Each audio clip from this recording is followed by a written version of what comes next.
When facing the holy might of Bretonnian cavalry, it's understandable you might want to go for more defensive strategy, and that's what Anti-Kaiju is doing today versus Rider of Rohan's Bretonnia. And we've got a halberd spear kind of defensive formation with an artillery stegodon to return fire against some trebuchets and a cavalry infantry rush, kind of traditional from Bretonnia. No infantry archers, a couple of mounted yeomen, and some Knights of the Realm with Grail Knights in the center. All four in lance formation. We've got men-at-arms with spears and shields, peasant mobs. One men-at-arm polearm defending this halberd, and the other one has the Beast Slayers of Bastogne. I actually kind of like this. Puts them in tactical reserve, like actually tactical reserve, not the meme tactical reserve, just forgetting about them. They can defend the artillery from Clever Girls, Pharaoh Cold Ones very well, and potentially, you know, come in the late game when the other cheaper, crappier infantry has been expended. But let's take a look here what we've got. We've got a Ancient Salamander, a Bow Stegodon with the giant artillery on the back that can return fire anti-large, do some decent damage to single targets, and also decent at counter-artillery fire if the artillery is big enough. Also got Lord Croak for some explosion, and Gorok, yes, the most unloved, probably, Lizardmen Lord. I rarely see him, but in a defensive position like this, his traits are going to come in handy, of course. He's very tanky himself with 60 melee defense, 100 armor. He's got a whole bunch of different effects right now. Supreme Shield of the old ones, of course, and Guardian, giving him some resistances. But he's also got the Shield of the Eons, which gives expert charge defense. Not going to matter too much, but the extra armor will help a bit here. Stand your ground, of course, to buff up units all around him, help them defend even better. And then, yeah, Temple Guard and Saurus Spears, including the ROR Temple Guard, which are going to be the subject of field trebuchet fire immediately.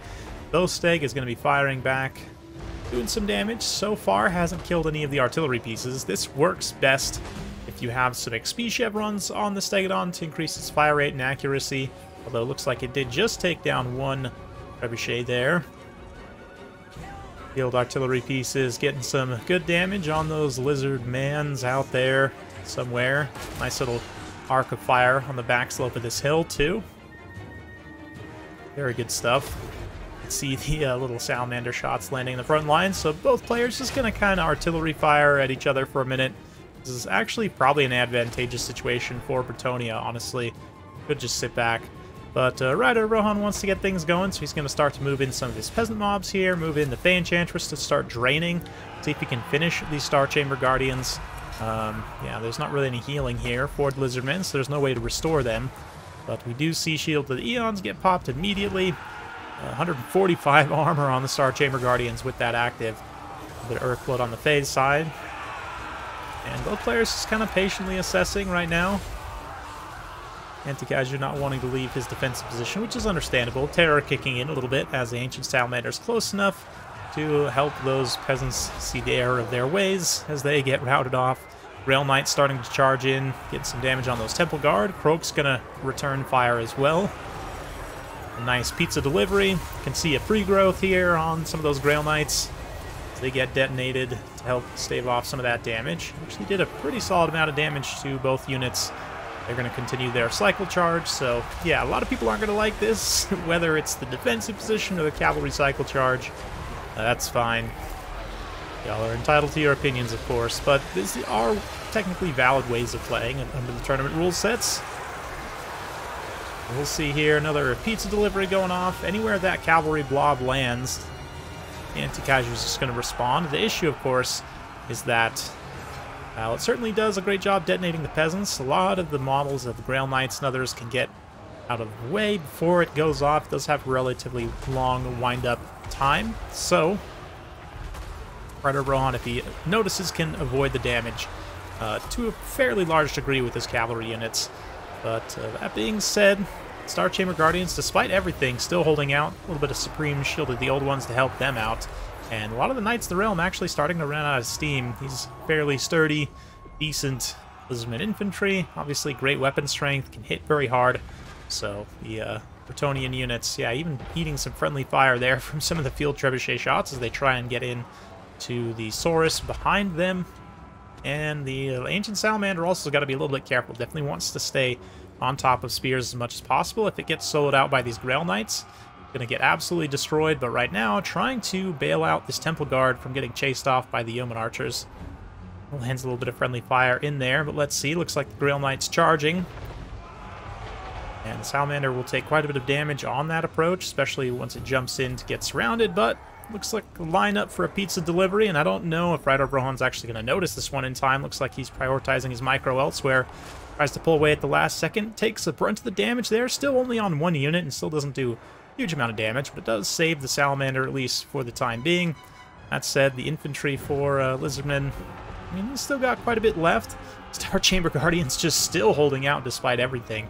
You can see the infantry coming forward here, the two halberds. It's given that a lot of the peasant mobs and men-at-arms spears having a hard time with terror, with the Stegodon and the Ancient Salamander hanging around. It's time to bring in those other few infantry. Rydor Brohan probably wishing he had a Grail Relic at this point. Try and put it wherever these big, scary monsters are to help shore up the leadership. But the Grail Knights managed to charge through, mow down this Saurus Spear, and it looks like they're trying to finish off the Ancient Salamander, which it does look like they're able to finish off its leadership. Mounted Yeomen come in to help just give some extra bodies, try and also finish the Saurus Spear's leadership. Stegodon has used most of its ammunition at this point, and let's see, up to about 700 value, nothing crazy.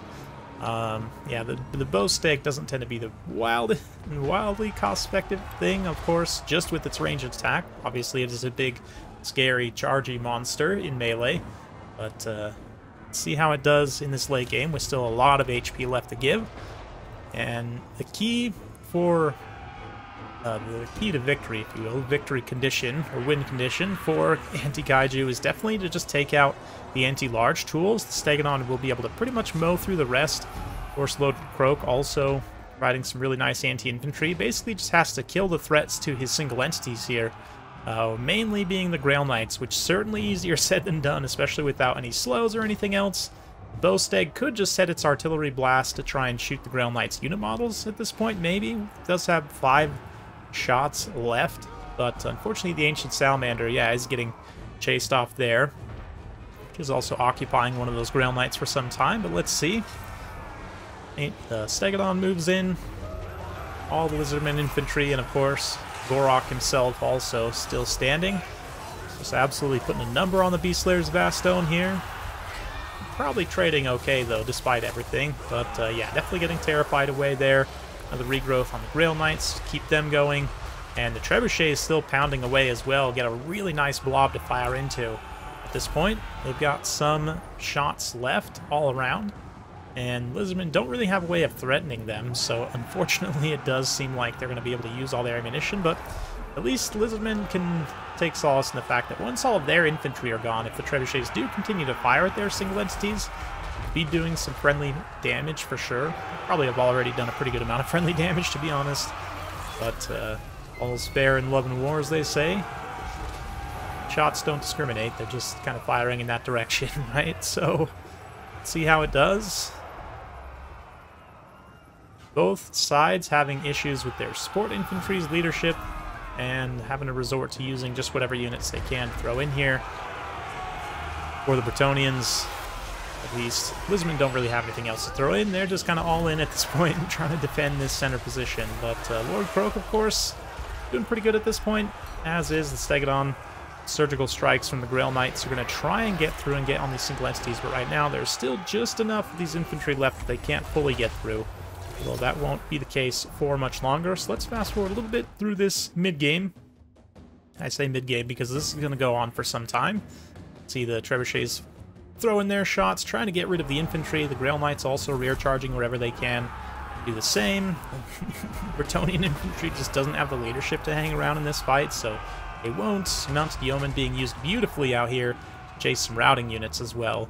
Had to call that out for Rydor Brohan, so great play there. But yeah, now the Trebuchet shots landing, and the Stegodon getting surrounded by Grail Knights. This is the dangerous situation for these single entities, and the way the Bretonnia pretty much has to kill them is to kill everything else so that the Grail Knights can get clean charges and surrounds, and then just cycle charge these things to death. Of course, from a tournament rules standpoint, has to have something to... This is not Conquest, it is regular land battles, so he has to have some unit, I think. I'd have to actually check to say. I don't think cycle charging with multi-model units technically counts as attacking. Other than that, it's fine right now. He has plenty of other multi-model units that can continue fulfilling the so-called attacking rule.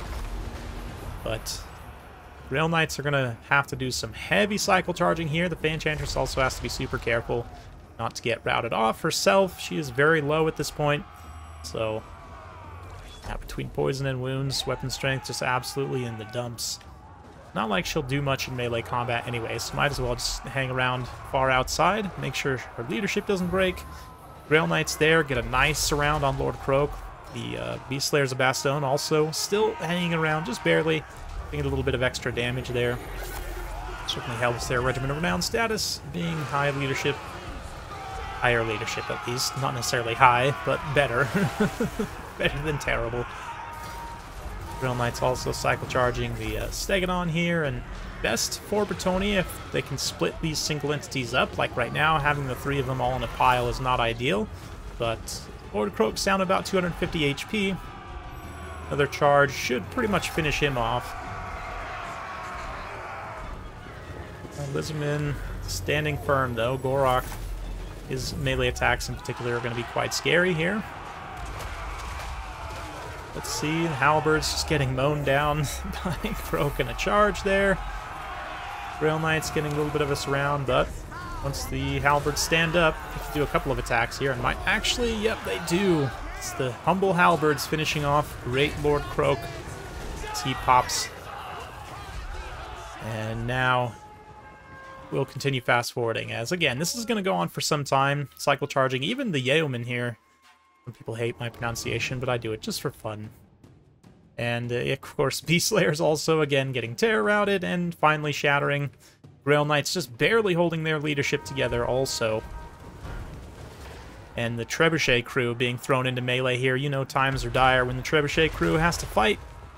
11 attack, 7 defense, 26 weapon strength. They basically instantly terror rout.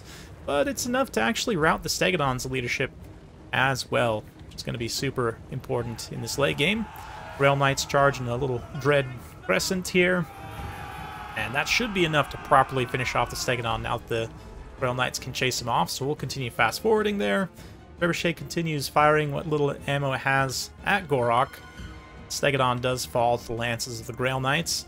Now it's just a matter of can Gorok defend here.